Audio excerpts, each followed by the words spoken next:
കരുനാഗപ്പള്ളിയിലെ സമ്മേളനങ്ങൾ അലങ്കോലപ്പെട്ടതിൽ ജില്ലാ സംസ്ഥാന നേതാക്കളെ വിമർശിച്ച് CPIM സംസ്ഥാന സെക്രട്ടറി MV ഗോവിന്ദൻ പ്രശ്നം പരിഹരിക്കുന്നതിൽ നേതൃത്വത്തിന് ഗുരുതരമായ വീഴ്ച സംഭവിച്ചുവെന്നും സംസ്ഥാന ജില്ലാ നേതൃത്വം സമയോചിതമായി ഇടപെട്ടില്ലെന്നും MV ഗോവിന്ദൻ വിമർശിച്ചു.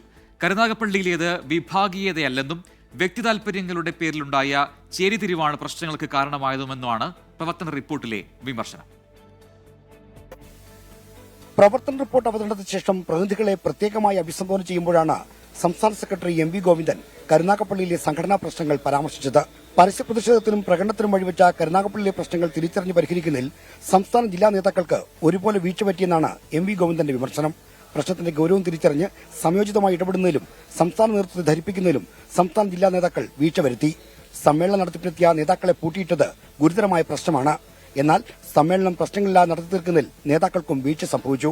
ഏരിയ കമ്മിറ്റിയും വിഷയം പരിഹരിക്കുന്നതിൽ പരാജയപ്പെട്ടെന്ന് MV ഗോവിന്ദൻ കുറ്റപ്പെടുത്തി. സ്ഥിതി ഗുരുതരമായിട്ടും ഗൌരവ സ്വഭാവത്തോടെ അത് സംസ്ഥാന നേതൃത്വത്തെ അറിയിച്ചില്ലെന്ന് ഗോവിന്ദൻ കുറ്റപ്പെടുത്തി.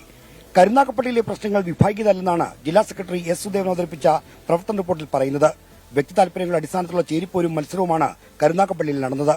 സംസ്ഥാന സെക്രട്ടറി വരെ നേരിട്ട് വരേണ്ട സാഹചര്യമുണ്ടായി. പാർട്ടി ജില്ലാ സംസ്ഥാന സെക്രട്ടറിമാർ ഇടപെട്ടിട്ടും സ്ഥാപിത താൽപര്യങ്ങളുമായി പ്രവർത്തകർ മുന്നോട്ട് പോയെന്നും റിപ്പോർട്ട് വിമർശിച്ചു. കരുനാഗപ്പള്ളിയിലെ സംഘടനാ പ്രശ്നങ്ങൾ ഒരു തരത്തിലും അംഗീകരിക്കാൻ കഴിയാത്തതാണെന്നാണ് പ്രവർത്തന റിപ്പോർട്ടിലെ പരാമർശം. പാർട്ടി അവഗണിക്കാനും അംഗീകാരമുള്ള നേതാക്കളെ ദുർബലപ്പെടുത്താനുമുള്ള നീക്കമാണ് കരുനാഗപ്പള്ളിയിൽ നടന്നത്. ഇതിനെതിരെ ശക്തമായ നടപടിയുണ്ടാകുമെന്നും റിപ്പോർട്ടിൽ മുന്നറിയിപ്പുണ്ട്. ആ നടപടി എന്താണെന്ന് ജില്ലാ സമ്മേളനം കഴിയുന്നതോടെ വ്യക്തമാകും. മയ്യനാട് നിന്ന് അരുൺ SR-നൊപ്പം R. ശ്രീജിത്ത്, 24.